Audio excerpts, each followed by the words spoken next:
ஜீ Tamil news நேயர்களுக்கு வணக்கம். பாமகவில் ஒரு மிகப்பெரிய விரிசல் ஏற்பட்டிருக்கு. அன்புமணி ராமதாஸை கட்சியிலிருந்து நீக்கிற அப்படின்னு ஒரு அறிவிப்பை வெளியிட்டிருக்கிறாரு அந்த கட்சியினுடைய நிறுவனர் ராமதாஸ் அவர்கள். ஏற்கனவே இந்த வாரம் முழுக்க பார்த்தா பல முக்கிய பிரமுகர்கள் ஒரு சில கட்சிகள்ல இருந்து நீக்கம் செய்யப்படக்கூடிய வாரமாவே இது அமைஞ்சிருக்கு அப்படின்னு சொல்ல முடியும். மதிமுகவிலிருந்து மல்லை சத்யாவை நீக்கி உத்தரவு பிறப்பிக்கிறார் வைகோ. அதே போல செங்கோட்டையனை நீக்கி உத்தரவு பிறப்பிக்கிறார் அதிமுகவினுடைய பொதுச் செயலாளர் எடப்பாடி பழனிசாமி. இப்படியாக இருக்கக்கூடிய அரசியல் வட்டாரத்தில் பாமகவிலிருந்து பாமகவுடைய செயல் தலைவர் பதவியிலிருந்து அன்புமணி ராமதாஸை நான் நீக்குகிறேன் அப்படின்னு ராமதாஸ் சொல்றாரு. ஏற்கனவே அன்புமணி ராமதாஸ் மேல வைக்கப்பட்ட ஒரு 16 குற்றச்சாட்டுகளுக்கு அவர் முறையான விளக்கம் அளிக்கல.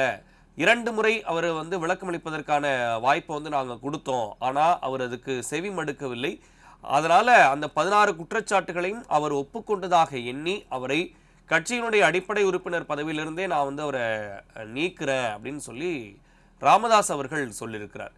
தான் தோன்றித்தனமாக செயல்படுகிறார் அன்புமணி ராமதாஸ் அப்படின்னும் அவர் அரசியல்வாதியா இருப்பதற்கே தகுதியற்றவர் அப்படின்றதையும் ரொம்ப அழுத்தமா சொல்லிட்டார். அது மட்டும் இல்லாம நம்ம ஒரு பயிர் போடுவோம், அதுல களை இருக்கும், அந்த களையை பறிச்சாதான் பயிர் நல்லா வளரும். அது மாதிரி பாமகவினுடைய வளர்ச்சிக்கு தடையா இருக்கிறார் அன்புமணி. அதனால களை எடுப்பது போல அன்புமணியை இந்த கட்சியிலிருந்து தூக்கி போடுறோம் அப்படின்னு சொல்றார். சில உதாரணங்கள்லாம் குறிப்பிட்டு சொன்னார். கவிதா அவர்களை அந்த கட்சியினுடைய தலைவர் அவங்க அப்பா தூக்கி போட்டாரு அப்படின்ற உதாரணங்கள்லாம் வேற மாநிலத்திலிருந்து எடுத்து சொன்னார். அதே போல இங்க நாங்க நீக்கிறோம், கட்சியினுடைய பாமகவினுடைய வளர்ச்சிக்கு தடையா இருக்கக்கூடிய அன்புமணியை நாங்க நீக்கிறோம். 46 ஆண்டு காலமா பாமகவுடைய சாம்ராஜ்யத்தை ஒரே நேரத்தில் அவர் அழிச்சிட்டாரு அப்படின்றத ரொம்ப வெகுண்டு நான் சொல்றேன். என்னிடம் ஒட்டு கேட்கும் கருவியை வச்சதுதான் என்னால் தாங்கிக்கவே முடியாத ஒரு விஷயம். அதனால நான் அன்புமணி ராமதாஸை பாமகவுடைய செயல் தலைவர் பதவியிலிருந்து நீக்கிறேன் அப்படின்னு பாமகவினுடைய நிறுவனராக இருக்கக்கூடிய ராமதாஸ் அவர்கள் சொல்லியிருக்கிறார். இதுக்கு அன்புமணி ராமதாசனுடைய தரப்பிலிருந்து பாலு அவர்கள் சொல்லக்கூடிய விஷயம் என்னன்னா, தலைவர், செயலாளர், பொருளாளர் இவங்க எல்லாரையுமே தேர்தல் ஆணையம் அங்கீகரிச்சிருக்கு. பாமகவினுடைய தலைவராக இருக்கக்கூடிய அன்புமணிக்கு தான் இதுக்கான முழு அதிகாரம் இருக்கு. நிறுவனருக்கு எந்த விதமான அதிகாரமும் கிடையாது. தேர்தல் ஆணையம் அன்புமணி ராமதாஸை தான் கட்சியினுடைய தலைவராக அங்கீகரிச்சிருக்கு. அதனால தான் பொதுக்குழு நடத்தி நாங்கள் தலைவர், செயலாளர், பொருளாளர் இந்த பதவிகள்லாம் 2026 வரை நீட்டிக்கிறோம் அப்படின்னு சொன்னதை தேர்தல் ஆணையம் அங்கீகரிச்சிருக்கு. எனவே ராமதாஸ் அன்புமணியை நீக்கினது செல்லாது, அவர் பேசின இந்த விஷயமும் செல்லாது அப்படின்றத அன்புமணி சொல்லியிருக்கிறார். இதுக்கு அன்புமணி என்ன பதில் சொல்றாரு? அன்புமணிகிட்ட செய்தியாளர்கள் கேட்கும் போது இதுக்கெல்லாம் பதில் சொல்றதுக்கு எனக்கு டைம் இல்லை, எனக்கு நிறைய வேலை இருக்கு, அதுக்கு பாலு பதில் சொல்லுவாரு அப்படின்னு சொல்லிட்டு அவர் கடந்து போறாரு. பாலு இந்த மாதிரியான ஒரு விஷயத்த சொல்றாரு. ராமதாஸ் கட்சியிலிருந்து நீக்கினதா சொல்றாரு. இப்ப பாமக யார் கையில இருக்கு அப்படின்றதே ஒரு பெரிய கேள்வியா இருக்கு. ராமதாஸை ஆதரிப்பவர்கள் யாருக்கு ஓட்டு போட போறாங்க, அன்புமணி ராமதாஸை ஆதரிப்பவர்கள் யாருக்கு ஓட்டு போட போறாங்கன்ற ஒரு பெரிய அஃபிஷியலான விரிசல் வந்துருச்சு. இதுக்கு முன்னாடி நிறைய பேச்சுவார்த்தைகள் நடத்தப்பட்டுச்சு. மேடையிலேயே 2 பேரும் முகுந்தனை போஸ்டிங் போட்டதுனால 2 பேரும் சண்டை போட்டுக்கிட்டாங்க.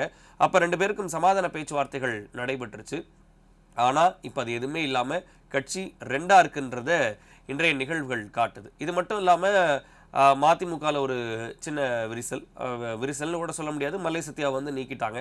அதிமுகவில் செங்கோட்டையனுடைய அதிரடி நடவடிக்கை, அவர் டெல்லிக்கு போறாரு. எடப்பாடி பழனிசாமிக்கே 10 நாள் கெடு விதிச்சாரு. அதுக்கு அடுத்த நாளே அவர் கட்சியிலேருந்து நீக்கப்பட்டார். ஒன்றிணைக்கணும் அப்படின்னு சொன்னவர் யாரை ஒன்றிணைக்கணும், எப்படி ஒன்றிணைக்கணும்? ஓபிஎஸ் ஏற்கனவே கட்சி மேலே வழக்கு போட்டிருக்கிறாரு. சசிகலாவுக்கும் பிரச்சனை இருக்கு. டிடிவி தினகரன் தனியாக ஒரு கட்சி தொடங்கி நடத்திக்கிட்டு இருக்கிறாரு. யாரை எப்படி ஒன்று சேர்க்கணுன்றத பிரஸ் மீட்ல செங்கோட்டையன் சரியா சொல்லலை அப்படின்ற ஒரு கருத்தும் இருக்கு. இப்படி ஒவ்வொரு கட்சியும் பிளவுகளை சந்திச்சுக்கிட்டு இருக்கிற நேரத்தில் திமுகவுக்கு இது முழு சாதகமா அமைவதற்கான வாய்ப்புகள் தான் இருக்கு. 2026 சட்டமன்ற தேர்தலில் திமுக கூட்டணி இப்போ வரைக்கும் ஸ்ட்ராங்கா இருக்கிறாங்க. 2ஆம் இடம் யாருக்கு அப்படின்ற கேள்விதான் இப்போ பெரிய விஷயமா போயிட்டு இருக்கு. அதுல அதிமுகக்குள்ள இந்த மாதிரியான குழப்பம், அதிமுக ஒருங்கிணைக்கணும், பாஜக கூட்டணியில இருக்கிறாங்க. இதுக்கு எல்லாத்தையும் தாண்டி விஜய் 3வது இடத்தை பிடிப்பாருன்னு சில கருத்து கணிப்புகள் தொடர்ந்து சொல்லிக்கிட்டே வந்தாங்க. அது ரொம்ப எளிமையாக்கக்கூடிய வகையில் இந்த உட்கட்சி பூசல்கள்லாம் விரிவடைஞ்சிக்கிட்டு இருக்கோம் அப்படின்றதையும் நம்ம பார்க்க வேண்டியது இருக்கு. இந்த உட்கட்சி பூசல்கள் எல்லாம் 2026 தேர்தலில் திமுகவுக்கு சாதகமாகவும் விஜய் தன்னுடைய வாக்கு சதவீதத்தை அதிகரிப்பதற்கான சாதகத்தையும் ஏற்படுத்தி கொடுக்குது அப்படின்றதான் நம்ம பார்க்க வேண்டிய விஷயமா இருக்கு.